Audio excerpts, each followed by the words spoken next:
Old lady tries to feed a starving stray cat, but what he does instead melts her heart. What happens when a simple act of kindness towards a starving stray unlocks a terrifying secret? Eleanor thought feeding the lonely cat Rusty was just a quiet pastime. But when he finally trusts her enough to lead her somewhere, it's not safe. It's straight into the path of a shocking and vicious confrontation that changes everything. Like, subscribe and listen to the full story to find out how a quiet widow and a desperate cat face down danger together. The growl ripped through the pre-dawn stillness, low and guttural, vibrating with a menace that prickled the hairs on Eleanor's arms despite the chill air. It wasn't the familiar yapping of the Henderson's terrier down the street, nor the occasional mournful howl of a distant train. This sound was close, vicious, coiled with intent, and it originated from the shadowed corner of her own backyard, near the dilapidated garden shed. Her heart gave a painful lurch, pounding against her ribs like a trapped bird. What on earth? She stood frozen in her kitchen, hands submerged in the warm, soapy water of the sink, peering through the window over the flower boxes, now just silhouettes against the weak gray light. Then came another sound, thin and high-pitched, a desperate hiss that clawed at the edges of the growl, followed by a panicked chorus of tiny, almost inaudible squeaks, like terrified mice. Fear, cold and sharp, pierced through Eleanor's initial confusion. Something was happening back there, something predatory, something violating the peaceful sanctuary her small patch of green had always represented since Arthur passed. The growling intensified, closer now to a snarl, punctuated by a frantic scrabbling noise like claws on dry wood. Was it a raccoon cornered? A possum? No. The growl felt canine, heavy with threat, and the hissing, feline. But her yard was usually empty, save for the robins and squirrels she watched from this very window. She hadn't seen Rusty, the wary stray she'd been leaving food out for, in days. Could he be involved?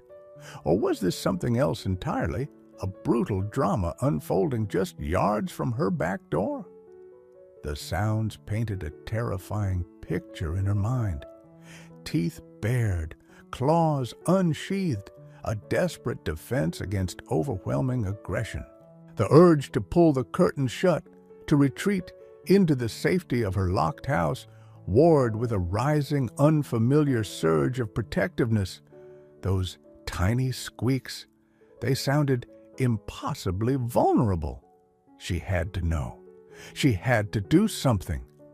Drying her hands hastily on her apron, the familiar floral pattern suddenly feeling flimsy, Eleanor took a shaky breath and moved towards the back door, her quiet suburban morning irrevocably shattered. The lock clicked open with unnerving loudness in the tense silence that had momentarily fallen, a silence that felt heavier, more fraught than the preceding violence. Eleanor Henderson had lived in this modest clapboard house in Oakwood, Ohio, for 45 years. 39 of those years had been shared with Arthur, her steady, quiet husband, whose presence still echoed in the worn armchair by the fireplace and the scent of pipe tobacco that sometimes seemed to linger in his study. Now, 5 years after his passing, the silence was often her primary companion. Her 2 children, grown and scattered to opposite coasts, with busy lives and grandchildren of their own, called dutifully every Sunday, their voices loving but distant, bridging miles that felt wider than geography alone. Her days followed a gentle, predictable rhythm, tending the small but meticulously kept garden Arthur had loved, reading novels from the library, volunteering at the church thrift store on Tuesdays, watching the neighborhood birds flit amongst the feeders. It was a peaceful existence, perhaps bordering on lonely, but Eleanor had found a quiet contentment in its familiarity. The disruption to this quietude began subtly, about 3 weeks prior. A flash of orange fur darting behind the hydrangeas, a fleeting glimpse of wide, frightened green eyes. A stray cat, heartbreakingly thin, its ribs starkly visible beneath a matted, dusty coat. It moved like a ghost, appearing only at the periphery, vanishing at the slightest sound or movement. Eleanor, whose heart had always held a soft spot for creatures in need, felt an immediate pang of sympathy. Arthur had always been the animal lover, bringing home a succession of slightly battered rescue dogs, but she'd learned affection for them all. This cat, though, seemed wilder, more deeply wounded by life on the streets. She started leaving a small dish of tuna or leftover chicken near the back steps, placing it down quietly before retreating inside to watch from the kitchen window. The first few times, the food remained untouched until nightfall, presumably consumed under the cover of darkness. Then, one afternoon, she saw him. The orange cat, whom she'd mentally christened Rusty for his coloring and slightly rough appearance, crept out from under the porch lattice. He moved with excruciating caution, body low to the ground, scanning constantly, every nerve seemingly taut with suspicion. He snatched a mouthful of tuna, then bolted back into the shadows at the sound of a car door slamming 2 houses down. Slowly, incrementally, over days, he grew bolder, eventually eating the entire offering while she watched from inside, though he never let her approach and always vanished the moment the plate was clean. He remained painfully thin, a walking skeleton draped in fur, and his fear was a palpable aura around him. Eleanor found herself looking for him each day, her heart lifting slightly when she saw him waiting tentatively by the steps, a small, unexpected focus in her otherwise predictable routine. Then came the rain. 3 days of cold, persistent drizzle that turned the lawn soggy and the sky a uniform, depressing gray. And Rusty disappeared. The first day, Eleanor assumed he'd found better shelter. The second day, a knot of worry began to tighten in her chest. She left food out, covering it loosely with an overturned pot, but it remained untouched, the tuna graying, the chicken's skin turning rubbery. By the third morning, the worry had blossomed into a genuine ache. Had something happened? Had he succumbed to the chill, weakened as he was? Had animal control, whose van she occasionally saw patrolling the neighborhood streets, picked him up? She walked the perimeter of her yard in the damp air, calling his name softly, peering under bushes and into the dark space beneath the deck, her voice sounding thin and foolish to her own ears. The silence of his absence felt disproportionately large, highlighting the quiet corners of her own life. It was then, realizing the depth of her concern for this creature she barely knew, that she understood he had become more than just a stray she fed. He was a connection, however fragile. His disappearance wasn't just an event. It was the incident that threw the quiet rhythm of her life off kilter, leaving an unexpected void and a gnawing sense of responsibility. The silence from the backyard that morning felt particularly heavy, a stark contrast to the life and death struggle she was about to uncover. The fourth day dawned gray and damp like the ones preceding it, amplifying Eleanor's unease. The untouched food from yesterday sat accusingly on the back step, ants beginning to investigate the edges of the plate. Eleanor scraped it into the bin with a sigh, replacing it with a fresh offering, a tin of sardines this time, hoping the stronger smell might travel further, might tempt Rusty back if he was nearby and injured. She scanned the yard, the bare branches of the oak tree dripping mournfully, the shed door slightly askew as it always was, its paint peeling like sunburned skin. Nothing. She decided a more active search was needed. Pulling on her waterproof jacket and sturdy gardening boots, she ventured out. She started with her own property, meticulously checking every potential hiding spot.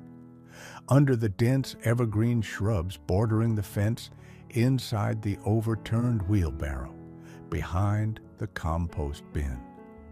She peered into the dark crawl space beneath the house, using a flashlight, her heart thumping hopefully at every rustle, only to find leaves or scurrying insects.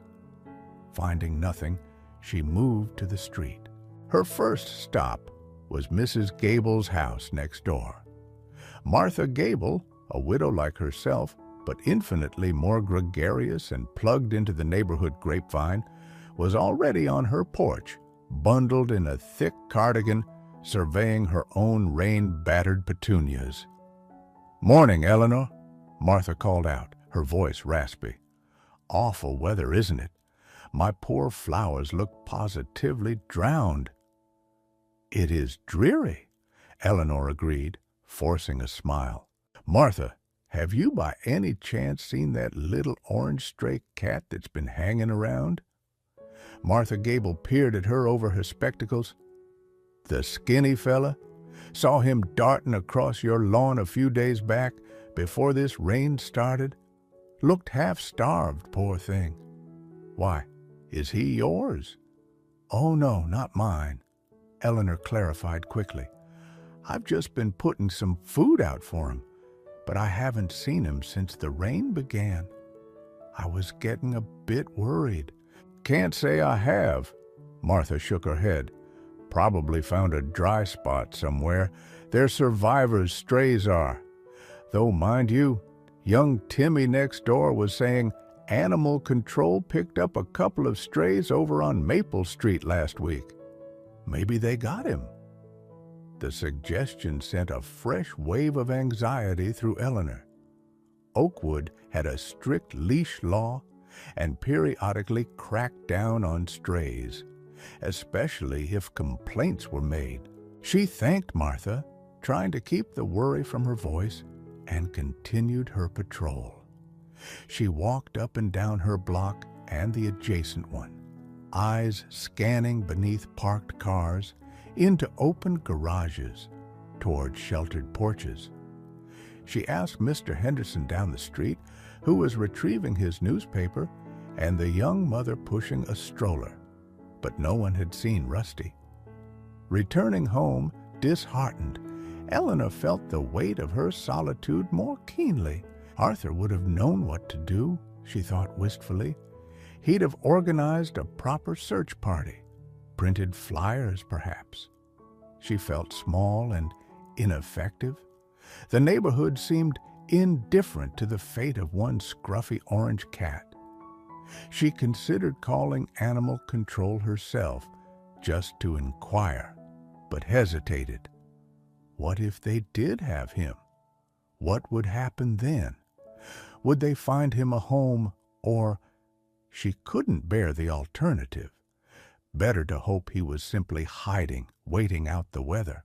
That afternoon, a fierce wind kicked up, rattling the windows and sending cascades of rain against the glass. Eleanor sat in Arthur's armchair, a book open in her lap, but her eyes fixed on the storm-lashed garden. Every gust seemed to carry a phantom meow. Every shadow seemed to momentarily resolve itself into a familiar orange shape before dissolving back into the gloom. She imagined Rusty huddled somewhere cold and wet, perhaps injured, unable to reach the food she left out. The thought was unbearable. Why had she let herself get attached? It was foolish, inviting heartache. Yet the memory of those wide, wary green eyes, the brief moments he'd allowed her into his peripheral existence, tugged at her. Later, as the storm began to subside, leaving a clean-washed scent in the air, Eleanor was washing dishes when she noticed something near the base of the old oak tree. A small patch of mud looked disturbed, different from the surrounding rain-soaked earth. Driven by a renewed flicker of hope, she pulled her boots back on and went out. There, clearly imprinted in the soft mud, was a single, perfect paw print, a cat's paw print. And nestled beside it, almost hidden beneath a damp leaf, was a tiny tuft of orange fur. Rusty. He had been here, perhaps even earlier today. He hadn't abandoned the place entirely. The small clue felt disproportionately significant, a sign that maybe, just maybe, he was still close, still fighting. It solidified her resolve. She wouldn't give up on him. She replenished the food dish yet again, adding a bowl of fresh water, and left the back porch light on, a small beacon against the encroaching twilight.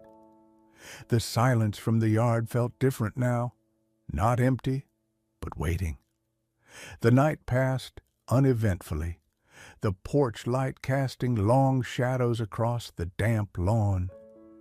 Eleanor slept fitfully, waking often, straining her ears for any sound from the backyard. Dawn arrived slowly, painting the eastern sky in pale watercolors of pink and gray. As she stood at the kitchen sink, preparing her morning tea, the familiar routine felt hollow.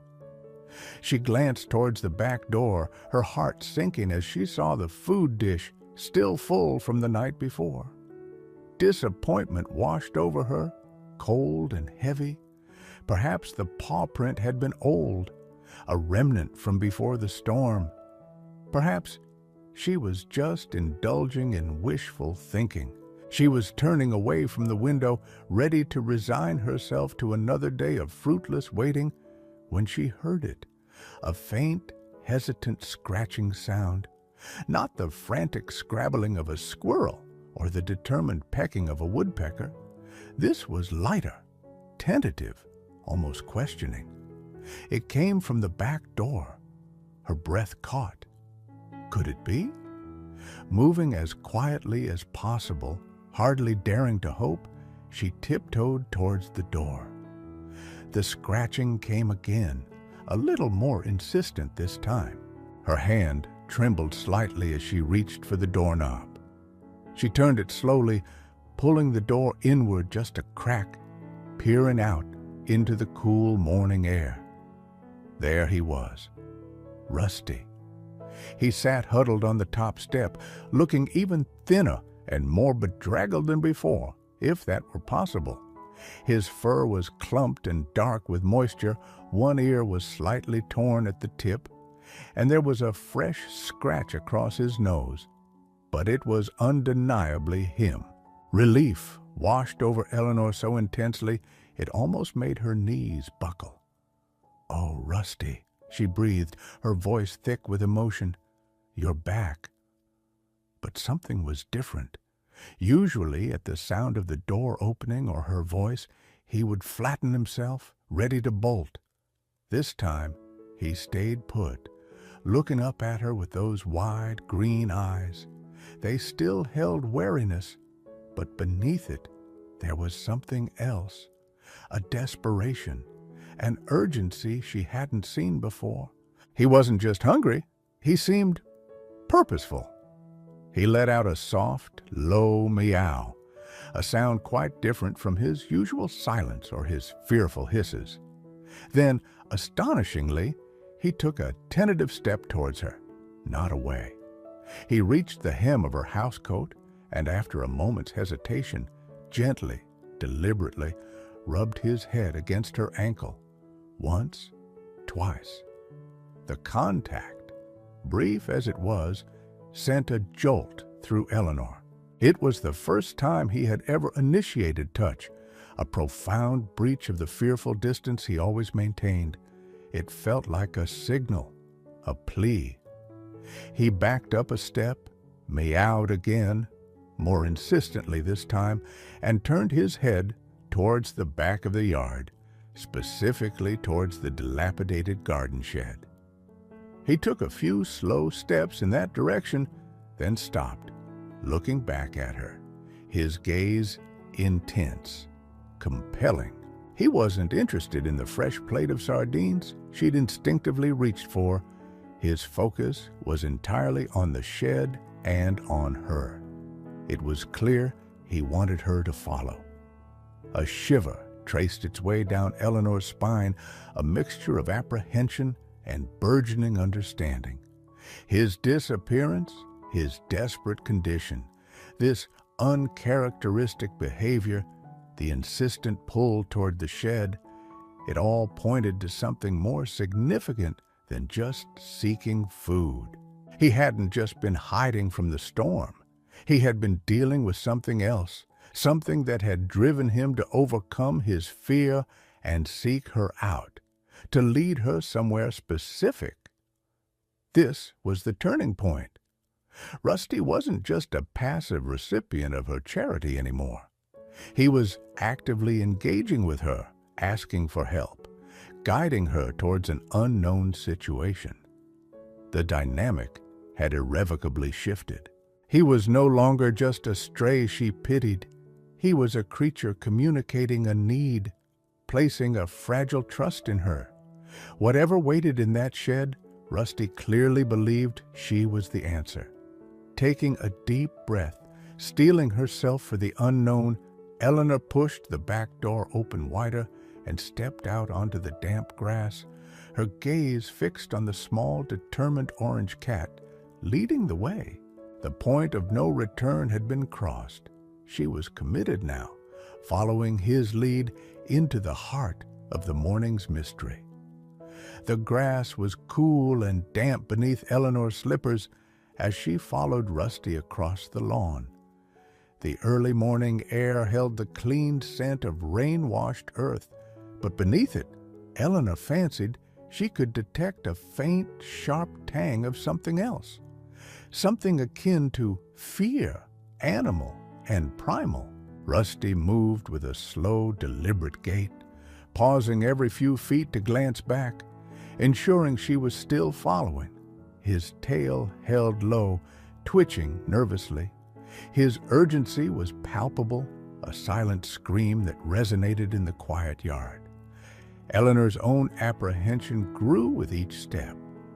The garden shed, usually just a rustic, slightly ramshackle feature at the edge of her property, now loomed large and ominous in the pale light. Its peeling paint seemed like diseased skin, the single dirty window like a blind eye. What could possibly be in there that had Rusty, the epitome of feline caution, acting so desperately? Had he been injured and trapped? Was there another animal in there? Something dangerous? Her mind raced through possibilities, each more unsettling than the last. She wished, absurdly, that she had grabbed her heavy gardening gloves, or perhaps the sturdy trowel lying near the rose bushes. Anything felt better than walking towards an unknown threat empty-handed. As they drew closer, about 20 feet away, the first distinct sound reached her, cutting through the chirping of awakening birds. A low growl, deep, resonant, vibrating with controlled hostility. Eleanor froze, her hand flying to her chest. It wasn't a raccoon. It wasn't a possum. That was unmistakably the sound of a dog, and not a friendly one. Rusty stopped dead in his tracks ahead of her, his body instantly transforming. His fur bristled along his spine, making him look twice his size. His back arched, and a low hiss, full of fury and fear, escaped his throat, directed squarely at the shed door, which was slightly ajar, revealing only a sliver of darkness within. Eleanor's gaze shot toward the shed. The growling intensified, rising in pitch slightly, becoming more agitated, and then, intertwined with the menacing sound, she heard them again, the high-pitched, terrified hisses of a cat, followed by that chorus of frantic, tiny squeaks she'd heard earlier from the kitchen. Her blood ran cold. There were kittens in there, and a dog, a large, aggressive-sounding dog. Rusty darted forward a few steps, then back towards Eleanor, meowing urgently, looking from her to the shed and back again, his movements frantic. He seemed torn between confronting the threat and ensuring she understood the peril. He was clearly terrified but wasn't running. He was standing his ground, trying to protect whatever, or whoever, was inside that shed and desperately trying to communicate the danger to her. Eleanor's mind worked frantically. A stray dog must have wandered into the yard, perhaps seeking shelter from the lingering dampness, and stumbled upon what? A mother cat and her litter? Was that where Rusty had been? Was this his family? The implications hit her with the force of a physical blow. His thinness, his desperation, his return, his leading her here. It all snapped into horrifying focus. He hadn't just been seeking food for himself. He'd likely been trying to provide for them, trying to keep them safe, and now they were in mortal danger. She took a hesitant step forward, her legs feeling strangely heavy, disconnected. The growling inside the shed escalated into a series of sharp, angry snarls, accompanied by a loud, scrabbling sound as if the dog was trying to force its way into something. The mother cat's hisses became higher, more desperate. Eleanor could almost picture the scene within the gloomy confines of the shed. The terrified mother shielding her newborns, the aggressive dog closing in. She had to act. Fear coiled in her stomach, cold and tight. But the thought of those tiny, helpless lives and the image of Rusty's desperate faith in her overrode it. She scanned the area quickly. Her eyes landed on the long-handled garden rake leaning against the side of the shed just a few feet away. It wasn't much of a weapon, but it was something.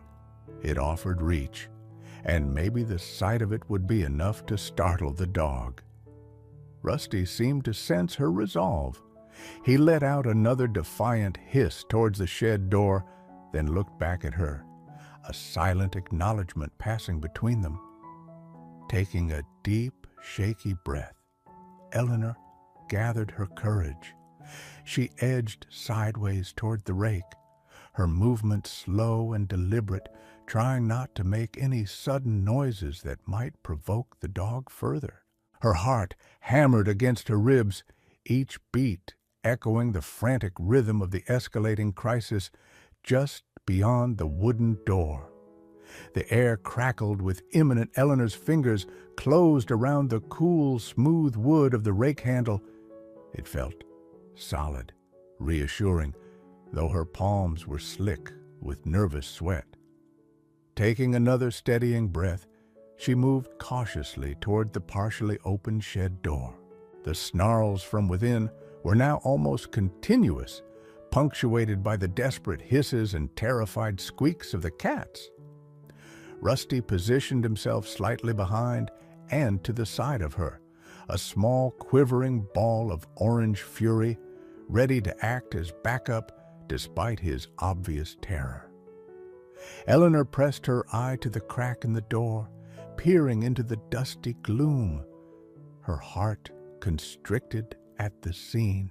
A large dog, a skinny, muscular mutt with patchy brown fur and disturbingly intelligent eyes, had cornered a small tortoiseshell mother cat inside a low, overturned wooden crate.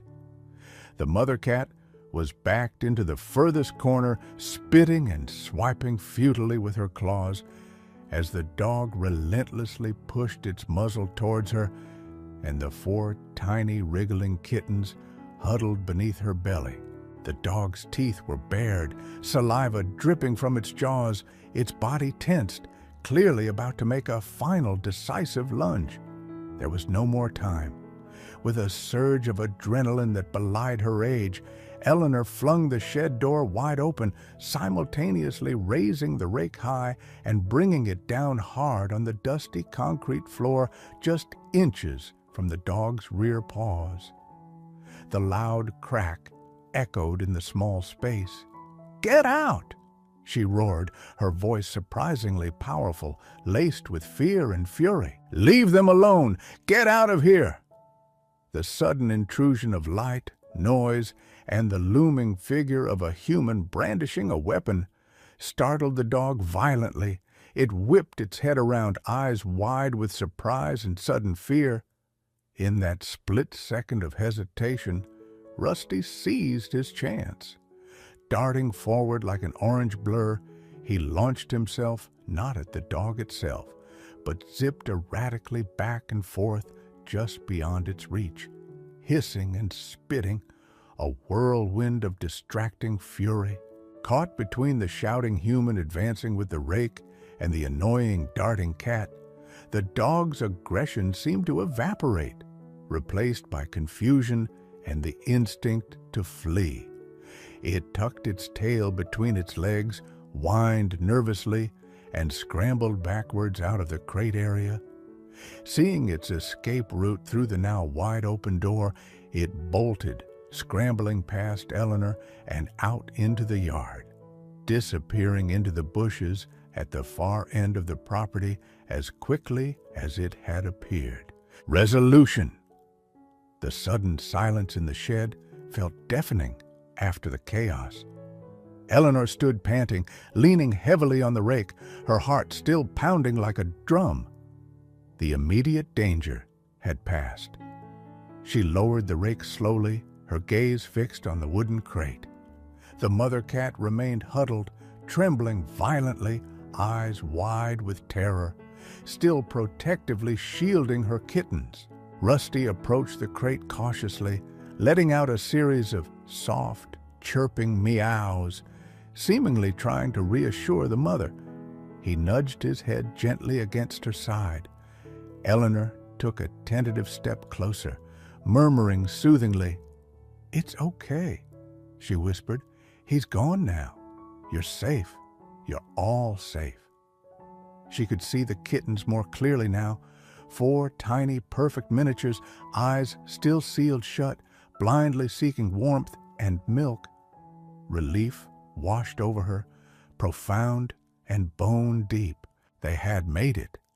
Rusty came over to her then, rubbing insistently against her legs, purring loudly, a deep, rumbling sound of gratitude and relief that vibrated through her slippers. She reached down, and this time he didn't flinch. He allowed her to stroke his back, his fur still bristly, but the tension slowly ebbing from his small body. It was in that moment, feeling the fragile life beneath her hand, looking at the vulnerable family he had risked everything to protect and entrusted to her, that Eleanor's heart didn't just melt, it overflowed.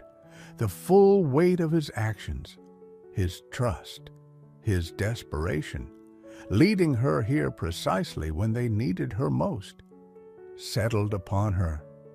Tears welled in her eyes, blurring the dusty scene, but these were tears of profound connection, of shared victory. She understood now. He hadn't just brought her to his family, he had brought her in time to save them. She quickly but gently backed out of the shed, wanting to give the mother cat space. Hurrying inside, she gathered supplies, a sturdy cardboard box, clean old towels, dishes for food and water. Returning, She carefully placed the box near the crate, lining it with the soft towels. She filled one dish with fresh water and opened a can of the sardines she'd bought for Rusty, placing it near the mother cat, speaking in low, calming tones. The mother watched her warily, but didn't hiss. After a few minutes, drawn by the scent, she cautiously crept out and began to eat hungrily, glancing nervously between Eleanor and her kittens. Rusty ate beside her, the two cats sharing the meal in a silent truce.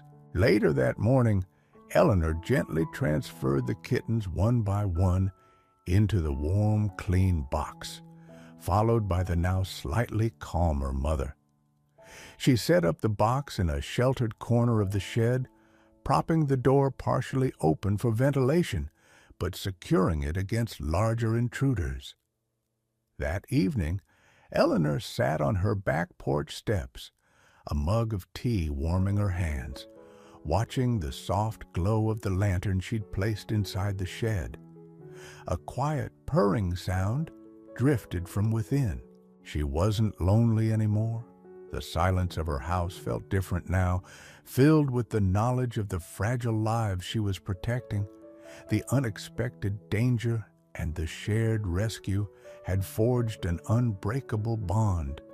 Her quiet, predictable life had been turned upside down, enriched by the trust of a starving stray cat and the burgeoning affection for his tiny, vulnerable family. Her heart, once quiet, now felt full, warmed in a way that was both dramatic and utterly, unforgettably real. The gorilla was always by the orange cat's side, taking care of him until the heartbreaking incident happened. His actions afterwards moved everyone. How does a powerful gorilla mourn the loss of the small orange cat she raised as her own child? The heartbreaking answer involves deep sorrow, but what she does next for another tiny, helpless creature is the truly stunning part that moved everyone to tears. Subscribe, like, and listen to witness Kaylee's unbelievable capacity for love. Silence. Not the usual contented quiet of the sprawling gorilla habitat at Eden Wildlife Sanctuary, but a heavy, suffocating stillness that pressed down on the crisp Appalachian morning air. Kaylee sat hunched near the base of the great climbing structure, unmoving, a monolithic silhouette of grief against the pale sky. Her immense shoulders slumped. Her head was bowed, knuckles resting on the cool earth. Gone was the quiet alertness, the gentle awareness that usually characterized the dominant female. In its place was a profound emptiness, a void that seemed to absorb the very light around her. She hadn't eaten since yesterday afternoon, hadn't moved from that spot.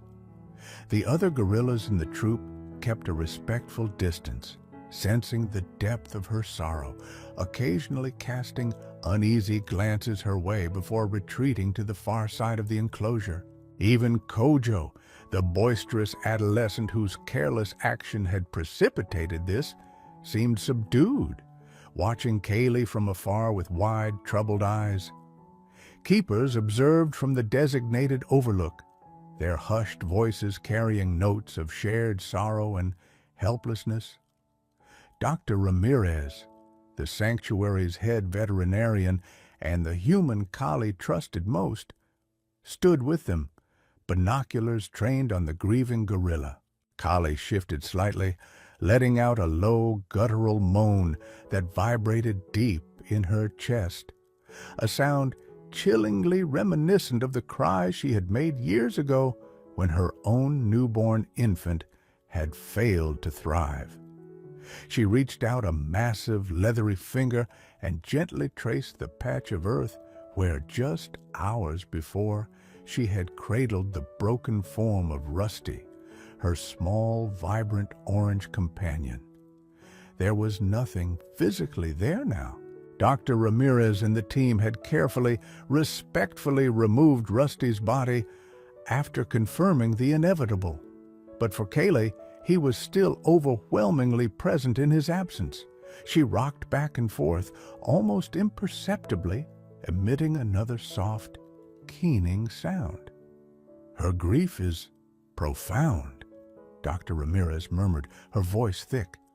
Losing Rusty, especially after losing her own baby years ago, the bond was so deep, maternal. The keepers nodded silently, hearts aching for the gentle giant.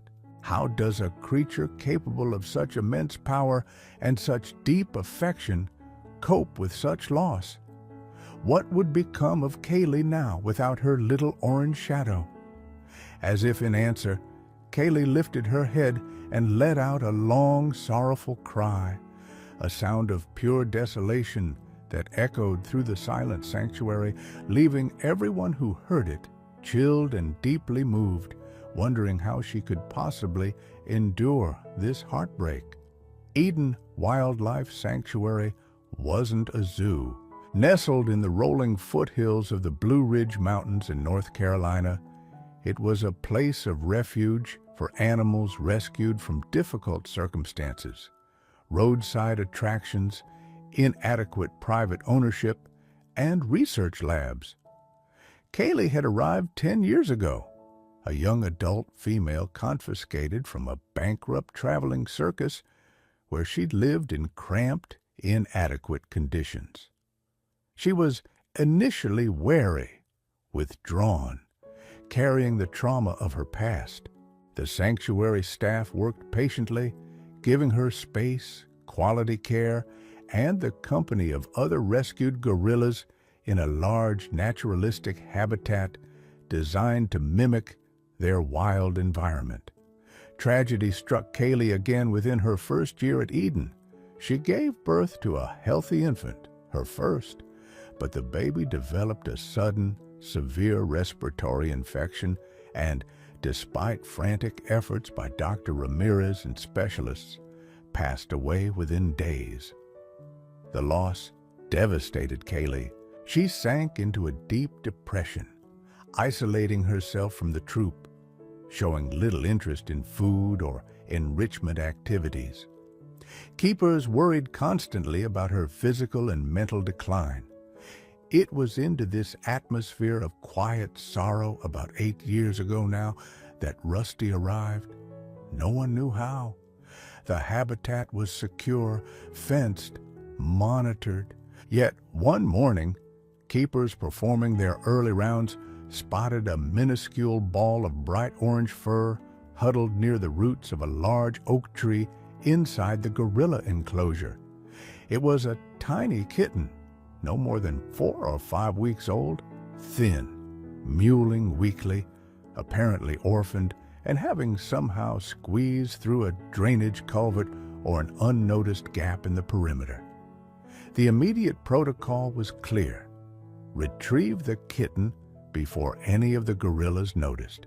Fearing for its safety, but before the keepers could strategize an approach, Kaylee, who had been sitting listlessly nearby, slowly rose.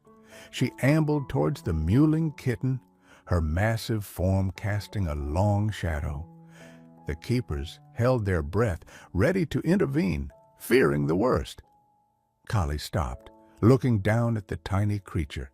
She lowered her head, sniffing cautiously. The kitten, perhaps too young or weak to sense danger, simply looked up and let out another plaintive cry. Then Kali did something astonishing. She gently, incredibly gently, nudged the kitten with one enormous finger. When it didn't run, she lay down beside it, emitting a soft, low rumble. Then, with infinite care, she scooped the tiny orange ball up against her chest, cradling it like she had cradled her own lost infant, and began meticulously grooming its matted fur with her lips. The keepers watched, stunned into silence. Dr. Lena Peterson, the sanctuary director, was called immediately.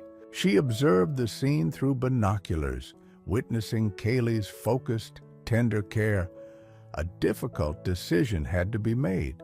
Removing the kitten now might cause Kaylee further distress, potentially reversing the first signs of engagement she'd shown since her baby died.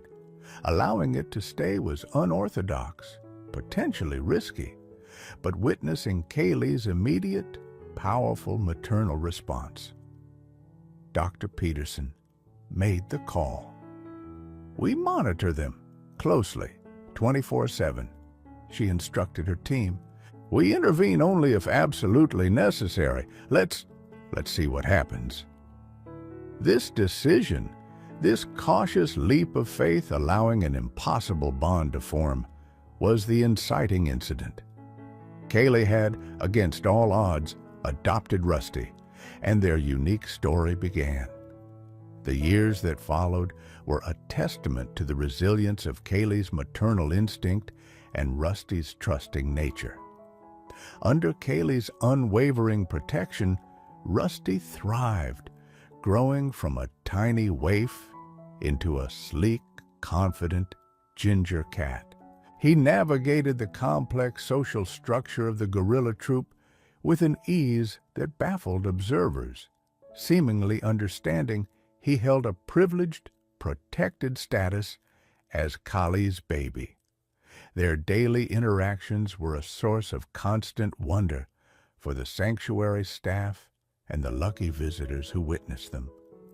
Kaylee would meticulously groom Rusty each morning, her large fingers surprisingly deft as she worked through his orange fur, removing leaves or burrs. She shared her food, often placing the choicest fruits or tenderest leaves directly in front of the cat before eating herself, mimicking how gorilla mothers provision their young. She built elaborate nests of leaves and branches each night, always ensuring there was a soft, protected spot nestled beside her massive form for Rusty to curl up in. When Rusty napped, often sprawled fearlessly on Kaylee's back or chest, Kaylee would remain almost perfectly still, a gentle giant statue guarding her tiny charge. She carried him frequently when he was smaller, cradled gently in her arms or perched carefully on her broad shoulders as she moved through the enclosure. Rusty, in turn, treated Kaylee as the center of his universe.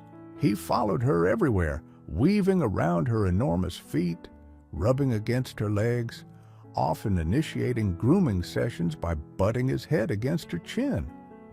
He seemed utterly fearless of her size and strength, understanding intuitively the depth of her affection and protection. He'd even bring her gifts, a particularly interesting leaf, a large beetle, once even a field mouse he'd caught, dropping them proudly at her feet, much to the keeper's amusement. But idyllic barely scratched the surface of the profound emotional connection that radiated from Kaylee and her small orange charge. For Kaylee, Rusty was far more than just a companion. He was the recipient of a deep wellspring of maternal love that had been dammed up since the loss of her own infant. Keepers watched, often misty-eyed, as she demonstrated behaviors remarkably similar to those of gorilla mothers in the wild, adapted for her tiny, fragile son. She would cradle him gently against her massive chest, her breathing slow and rhythmic, rumbling soft, reassuring sounds if he stirred. Her grooming sessions were meticulous, far exceeding mere cleanliness. They were intimate acts of bonding, her large fingers surprisingly tender as she worked through his fur, her gaze soft and focused. When she discovered a tick on him once, her gentleness and precision in removing it rivaled that of any human mother. She was fiercely protective, establishing an invisible perimeter around Rusty that even the highest-ranking male gorilla in the troop learned to respect. A sharp glance, A low, warning rumble from Kaylee was enough to deter any unwanted approach. She seemed constantly aware of his location, her head subtly turning, her ears twitching at his faint meow from across the habitat. When she foraged, she would often bring back the softest leaves or sweetest berries, placing them gently before Rusty first, watching patiently as he sniffed or nibbled before taking her own share, a clear act of maternal provisioning. She even seemed to teach him boundaries, gently nudging him back if he wandered too close to the water feature she instinctively knew held risks for a small cat. Rusty, in turn, offered Kaylee a unique form of healing. He gave her someone small and vulnerable to nurture, a focus for her thwarted maternal instincts. His complete and utter trust in her was absolute. He would weave fearlessly between her giant feet, nap soundly on her back as she moved through the tall grass, and often initiate affection by rubbing his head against her chin or kneading her thick fur with his paws, purring loud enough for the keepers to hear from the overlook. He seemed to understand her moods, staying close and quiet when she seemed contemplative, batting playfully at her hands when she initiated gentle games with a dangling vine. He learned her soft rumbles of contentment and her sharper grunts of warning. Their bond became a silent conversation understood only by them, a unique language of gestures, sounds, and shared presence. It was a poignant picture of found family, of two beings finding solace and purpose in each other despite their profound differences. For the sanctuary staff, it was a daily reminder that the capacity for love and nurturing extends far beyond the boundaries of species. It spoke of resilience, of the heart's ability to find light even after devastating loss. Witnessing Kaylee's gentle devotion to Rusty and Rusty's unwavering faith in his enormous protector carried a powerful emotional message. Love, in its purest form, simply is. It seeks connection, offers comfort, and creates beauty in the most unexpected corners of the world. This deep, maternal bond, so precious and unique, made the eventual heartbreak even more profound, highlighting the immense value of what was tragically lost. Of course, there were complications beyond the emotional depth. The sanctuary's board of directors initially expressed concerns. Was this interspecies relationship truly safe for the cat? Was it psychologically healthy for Kaylee, potentially hindering her integration with her own kind? Dr. Peterson and Dr. Ramirez presented detailed behavioral logs, video evidence of Kaylee's gentle nature and Rusty's well-being, and argued successfully that the bond was proving deeply beneficial, particularly for Kaylee's recovery from depression. A more tangible complication arrived with Kojo, a boisterous adolescent male gorilla transferred from another facility. Kojo was full of playful energy and initially fascinated by Rusty. He often tried to engage the cat in the rough and tumble play typical of young gorillas, swatting playfully but with potentially dangerous force. Kaylee was constantly vigilant, quick to intervene with a sharp glance, a low rumble, or, if necessary, by physically shielding Rusty or ushering Kojo away. This required ongoing management by the keepers, ensuring Kojo learned the unique rules surrounding Kaylee's adopted son. There was also a minor scare one year when Rusty, chasing a butterfly near the enclosure's edge, snagged his leg in some loose wire the maintenance crew had overlooked. His yelp of pain brought Kaylee rushing over instantly. She examined his leg with intense concentration, then sat beside him, shielding him until Dr. Ramirez arrived. Kali watched every move as the vet carefully freed Rusty's leg and treated the minor cut, her low rumbles conveying both anxiety and trust. The incident highlighted Rusty's vulnerability, but also reinforced the incredible depth of Kaylee's protective devotion. Their unusual family unit, built on loss and unlikely affection, seemed strong, almost invincible in its unique way, making the tragedy, when it finally struck, all the more shattering. The afternoon had been warm and lazy, typical for late summer in the foothills. Several gorillas, including Kaylee, were dozing in the dappled shade of the large oak trees dominating their habitat. Rusty, ever the sun worshiper, had found a patch of sunlight near the base of one oak and was curled in a tight orange ball, fast asleep. Nearby, Kojo and another young male Bimba were engaged in increasingly rambunctious play, wrestling and chasing each other around the trees. Keepers observing from the platform noted the escalating energy, making a mental note to monitor them closely. Kojo, perhaps showing off or misjudging his momentum, slammed hard against the trunk of the oak near where Rusty slept. High above, a large dead branch, weakened by insects and time, shuddered precariously. Kaylee, roused by the impact, lifted her head just as the branch began its descent.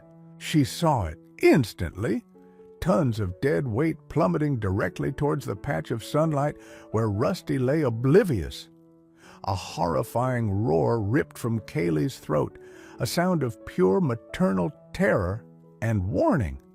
She surged to her feet, trying to cover the distance to shield him, but she was too far away.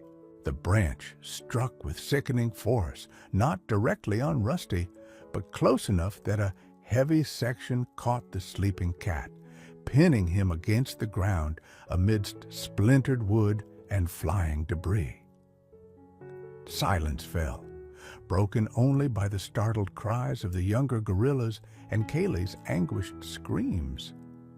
She reached the spot in seconds, frantically tearing away the smaller branches, revealing Rusty's small, unnaturally still form beneath the main weight of the limb. She nudged him desperately gently, making low, pleading sounds. He didn't respond. Keepers, including Dr. Ramirez, who had been doing routine checks nearby, were on the scene almost immediately, equipped with emergency supplies and tools to lift the branch. Kali, however, was frantic. She shielded Rusty's body, roaring at anyone who approached, her grief and protective instincts overriding her usual trust. It took several long, tense minutes for Dr. Ramirez, speaking in the calm, familiar tones Kali recognized, to approach slowly, showing empty hands, murmuring reassurances. Kali watched her every move, eyes filled with pain and suspicion. Finally, seeming to understand that help was needed, Kaylee allowed Dr. Ramirez and one trusted senior keeper to carefully lift the branch fragment off Rusty and examine him. The prognosis was immediate and grim. Rusty was alive, barely, but his injuries were catastrophic. He needed to be moved to the clinic instantly for any chance, however slim. Convincing Kaylee to let them take him was heartbreaking. She followed the makeshift stretcher, bearing her tiny companion all the way to the habitat gate, reaching out a hand as if to stop them, emitting those deep, sorrowful cries that tore at the hearts of the experienced sanctuary staff. They worked tirelessly at the clinic, but Rusty's small body had sustained too much trauma. An hour later, Dr. Ramirez had the devastating task of confirming the inevitable. Rusty was gone. She returned to the gorilla overlook, dreading the moment she would have to face Kaylee, knowing the depth of the bond she had just seen shattered. Kaylee was sitting exactly where they had left her, staring at the spot where Rusty had been taken away. When she saw Dr. Ramirez approaching alone, without the small orange cat, a look of terrible understanding dawned in her intelligent eyes. Kaylee lowered her head, and the long, mournful cry of a mother who had lost her child for the second time echoed through the sanctuary. This finality, this irreversible loss, was the midpoint. The idyllic chapter was closed, leaving only grief and the aching question of Kaylee's future. The days following Rusty's death were heavy with sorrow at Eden Wildlife Sanctuary. Kaylee's grief manifested in ways both predictable and deeply affecting. She withdrew into herself, mirroring the depression that had plagued her after the loss of her infant years before, but this time it felt deeper, laced with the confusion of losing a companion she had actively chosen and nurtured for so long.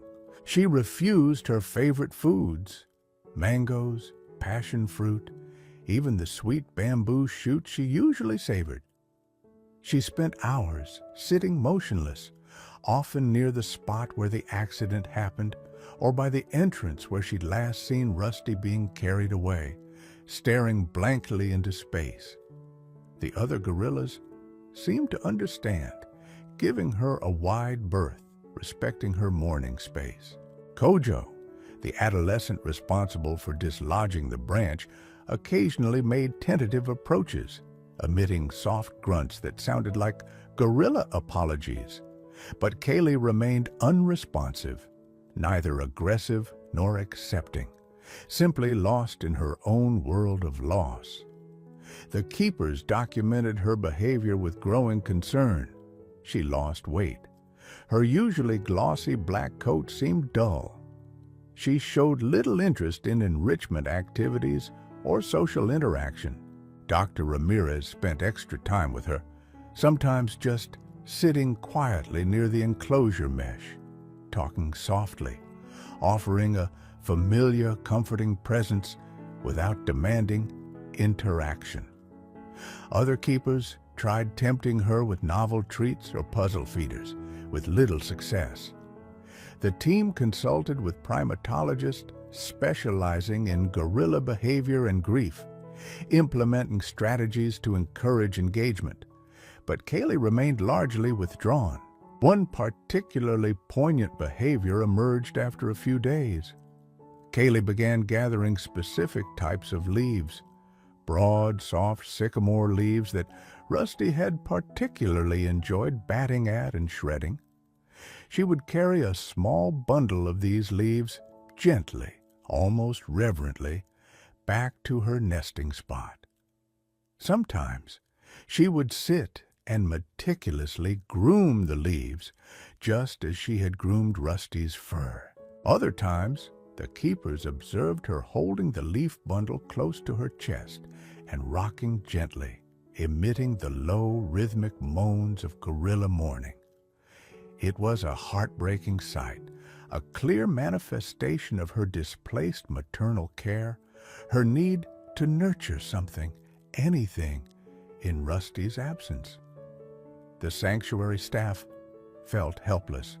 They grieved for Rusty, a unique and beloved resident, but their primary concern now was Kaylee.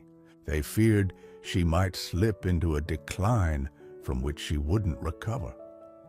The vibrant, engaged matriarch figure she had become during her years with Rusty seemed to be fading, replaced by the withdrawn, grieving gorilla she had been when she first arrived at Eden. Supporters of the sanctuary, hearing the sad news online, sent messages of condolence, many sharing their own memories of witnessing the incredible bond between the gorilla and the cat. Weeks turned into a month. There were small signs of improvement.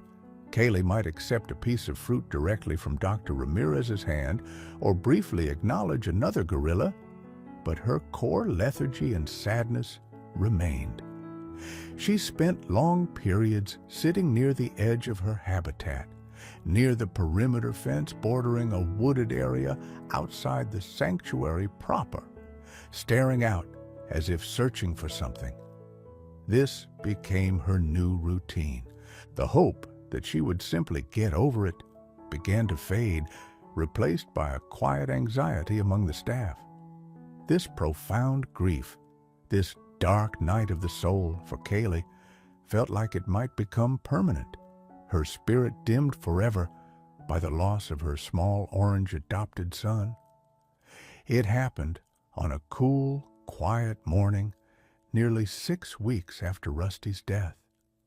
Kaylee was in her now familiar spot near the perimeter fence, gazing listlessly towards the trees outside the sanctuary boundary. Most of the keepers were occupied with morning feeding routines elsewhere, but Dr. Ramirez was making her usual quiet observation rounds, her heart still heavy with concern for Kali. Suddenly, Kali's posture changed. Her head lifted, her ears swiveled, focusing intently on something on the ground just outside the heavy-gauge wire mesh fence. Dr. Ramirez raised her binoculars. A tiny brown fledgling, barely feathered, had evidently fallen from a nest in the overhanging branches above. It was struggling weakly in the leaf litter, letting out pathetic, high-pitched chirps of distress. Dr. Ramirez watched Kaylee, a knot of apprehension tightening in her stomach. Would Kaylee ignore it? Or worse, would her grief manifest as aggression towards another small, vulnerable creature? What happened next stunned her and etched itself into the memory of everyone who later saw the recorded footage. Kali rose slowly, purposefully, and walked directly to the section of fence closest to the struggling bird. She didn't make any threatening sounds or gestures. Instead, she sat down quietly, her immense presence just inches away from the fledgling, separated only by the wire mesh. She watched it intently, her expression softening into something Dr. Ramirez recognized instantly: the gentle, focused look she used to reserve for Rusty. Then, with painstaking care, Kaylee began to gather soft, dry leaves and pliable twigs from her side of the enclosure. Using her remarkable dexterity, she started weaving them together, pressing them against the base of the wire fence, directly opposite the distressed bird. She worked slowly, deliberately, constructing a small, shallow cup shape, a miniature nest, built as close to the fledgling as physically possible. Once the rudimentary nest was formed, Kaylee settled down beside it, her body acting as a partial windbreak. She made a few soft, low rumbles, the same reassuring sound she had used countless times with Rusty when he was small or frightened. She simply sat there, a huge, silent black guardian watching over the tiny, helpless bird on the other side of the fence. This quiet, deliberate act of attempted protection, this transference of maternal care to another species in need, performed amidst her own deep sorrow, was the breathtaking climax, a profound display of enduring empathy. Dr. Ramirez, deeply moved, quickly radioed another keeper to carefully retrieve the fledgling from outside the fence, while she kept Kaylee calmly distracted, speaking softly about familiar routines. The baby bird, fragile but unharmed thanks to Kaylee's silent watch, was taken to the sanctuary's wildlife rehabilitation clinic. Kali watched the keeper carry the tiny creature away, letting out one soft grunt, a sound less mournful than resigned, before slowly turning back towards the center of her habitat. While Kaylee's profound grief didn't vanish overnight, the incident with the bird marked a visible shift, a subtle turning of a corner. It was as if Acknowledging and attempting to nurture another vulnerable life, however briefly, had allowed some small measure of release for her own pent-up maternal sorrow, a way to channel the love that still filled her heart. Over the following weeks and months, the changes became more apparent. She began eating more regularly, accepting her favorite mangoes first from Dr. Ramirez, then from other trusted keepers. The listless staring faded, replaced by a quiet observation of her surroundings. She started engaging, albeit tentatively at first, with enrichment activities, investigating puzzle feeders, manipulating branches, even occasionally joining the other females in brief grooming sessions. Her interactions with Kojo also evolved. The adolescent gorilla remained cautious around her, often offering submissive gestures when nearby. Kaylee no longer ignored him completely. While she didn't seek him out, she stopped turning away pointedly. One afternoon, Kojo clumsily dropped a favored piece of fruit near Kali.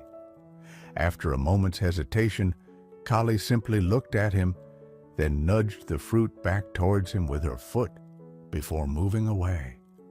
It wasn't forgiveness in human terms, perhaps, but it was acceptance, a sign that the sharpest edges of her grief-fueled resentment were softening.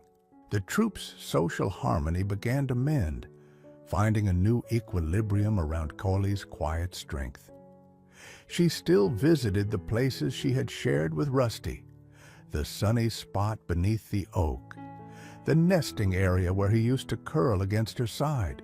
Sometimes she would sit there quietly, perhaps picking up a stray orange fiber left on a branch.